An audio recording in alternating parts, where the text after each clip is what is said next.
एक किसान हा उन्हें बड़ा किश रखे दा कबूतर कुक्कड़ गवां बकरियां मेहियां ते ऐसी जगह पर चूहे भी होंदे ते उत्थे एक चूहा भी रोंदा जेड़ा कि किसान दा बड़ा नुकसान करदा हा।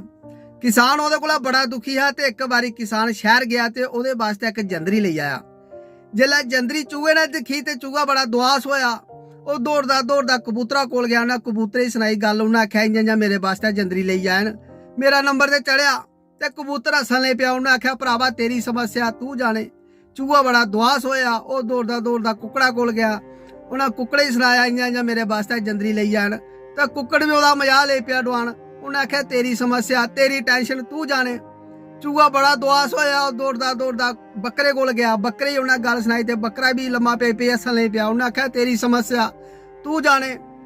खैर उस दिन उन्हें किसान ने जंदरी लाई ते जंदरी च फसी है सप ते नेरा हा। नेरे च सप्पे दी दुंब भी इयां चूहे दी दुंब लब्भा दी। ते जेल्लै ओह किसान दी लाड़ी ने जंदरी चुकी ते सप उसी दसिया ते कोला जेड़े वैद हकीम बुलाए। उन्हें दवाई शवाई दित्ती मरम पट्टी कीती ते कन्नै सलाह दित्ती कि इनेंगी कबूतर दा सूप पिलाओ इन्हें तौले ठीक हो जाना।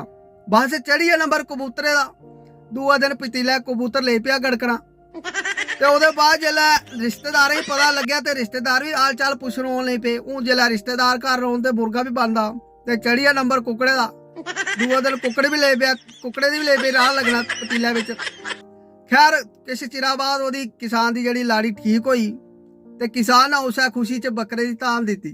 चढ़िया बकरे दा नंबर ते ओल्ले तक्कर जेड़ा चूहा ना ओह बेचारा कुदै दूर टुरी दा कि ओह ओहदी कोई मदद नहीं कीती। ते आखने दा मतलब यह है कि अगर कोई तुहाडे कोल अपनी समस्या लेइयै आउंदा ते मत समझो कि एह ओहदी गै समस्या। थोड़ा रुको विचार विमर्श करो कोशिश करो कोई ओहदा हल अगर निकली जा।